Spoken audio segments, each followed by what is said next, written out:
That's right. This week, we're doing sound effects. This devlog, we're gonna go through, take a look at how I recorded some sound effects and did some Foley work, brought them into the game, and what it's sounding like now. Let's go check it out.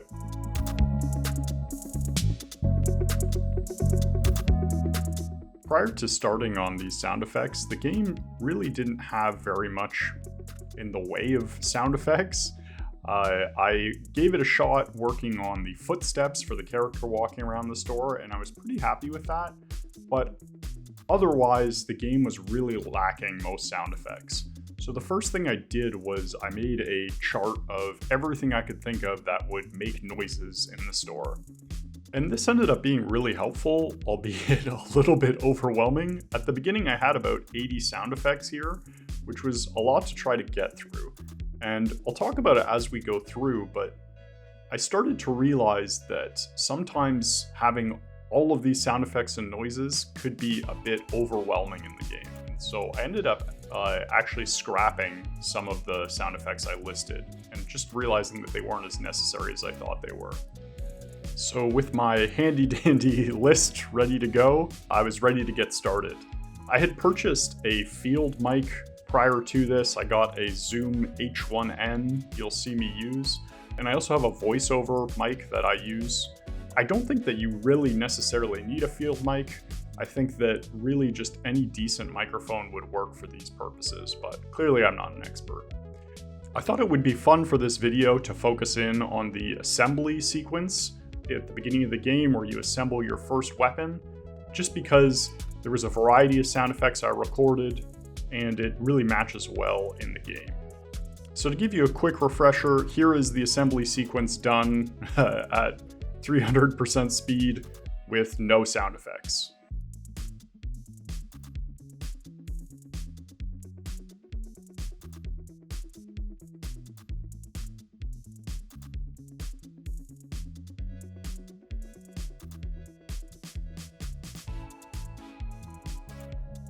The first sound effect I wanted to record was, I called them placement noises, but throughout the assembly, items get added in and placed in the proper spot, so I wanted a good sound effect for adding items into this weapon. As you can see, I went around on my desk placing items and recording them with the microphone. My process here was straightforward. I just had headphones on my field mic to make sure it was sounding okay, and I adjusted the gain to make sure I wasn't clipping at all. You can see I went around all the objects I could see on my desk and picked them up and put them down. And I should mention the audio here is from my camera, not from the actual field mic. Play that in a second, but you'll see it sounds a lot better. A good lesson I learned going through this was when I was recording these sound effects, it was really important to shield the microphone from air. So if you performed an action that generated a gust of breeze, if that breeze hit the microphone, that would be what would be recorded rather than the noise. So that was something I really had to learn.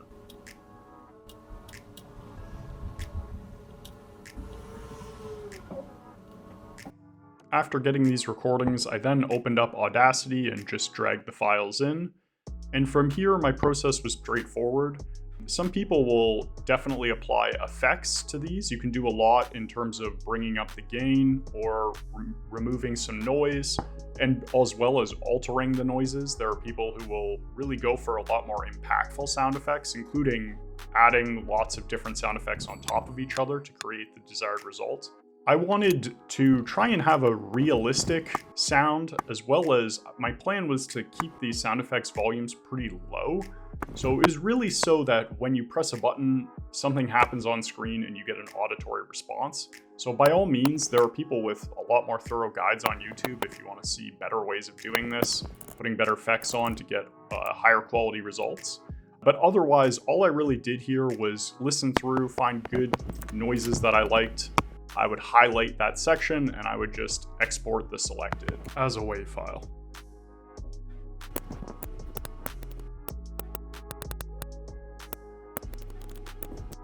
The one tip that I found doing this, though, is what was really important was the timing on things. So you'll see at the beginning here, this is me recording just getting started. I start the selection before the main noise of the sound effect. And I found that when I did that, when I would play these in the game, there would be a slight build-up, slight delay before the noise would play, the sound effect would play. So it was really important, I found, to get a punchy response where as soon as you go to encode, activate that sound effect, the noise is playing. That was something I really struggled with and dealt with a lot. So I would definitely recommend trying to get a small timeline or small length of sound effect and have the sound effect immediately begin playing. Otherwise, you'll notice a delay in your game. I'm gonna try and go quickly through the Audacity sections here. It really is just the same thing on repeat of me trying to select the waveform for the sound effect I want and export that selected section. After I exported them, I just brought them into my engine. In my engine, I just have some text files I fill with data. So I just put in the name of the file I want to use, I name it, I set a volume for it, and then in code, I'm able to access it.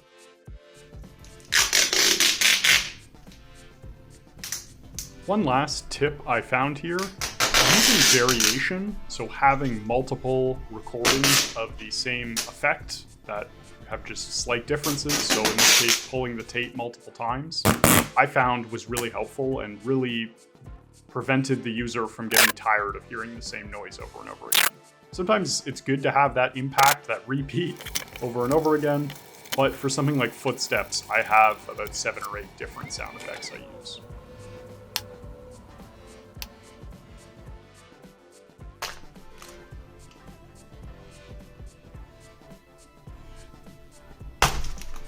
Okay, so here's the assembly now with these sound effects I've implemented.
Another fun bit of footage I thought I'd show was for the bricks in the game where you place them. I recorded just picking up a heavy dumbbell and putting it down to get that hefty sound as bricks are being dropped into place.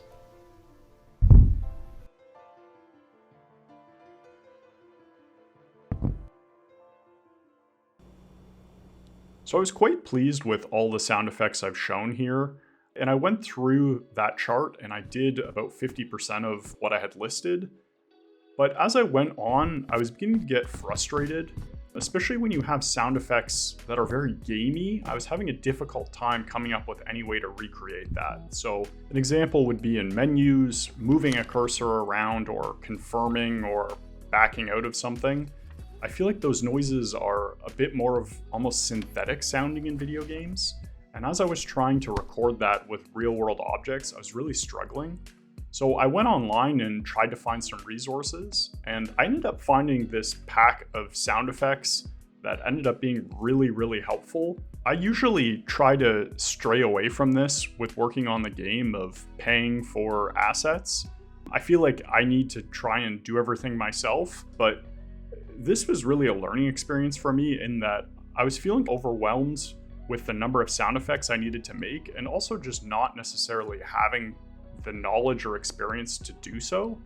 And by buying this pack, it was great. There was hundreds of sound effects, and it really just gave me a jumping off point of here is a big library, and anytime you encounter something and you want to have a sound effect for it, check in the library and see if you can find anything. And so that was really a learning lesson for me. I think that a lot of times I've hit roadblocks in this project where I feel like I need to just struggle through and figure out how to make something work. But I think every once in a while it's okay to spend some money and get some assets you can use as a result. So here's the website for the sound effect pack. I'll put the URL in the description. It seems to be made by a sound effect artist who has a lot of experience with games, and you get all of these different packs, which was super helpful. I'm not going to spend too much time on how I brought these into the game. I'll just show you, after I added all these in, how the game was sounding.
Oakley dokley, neighborino. That's gonna do it for sound effects with this devlog.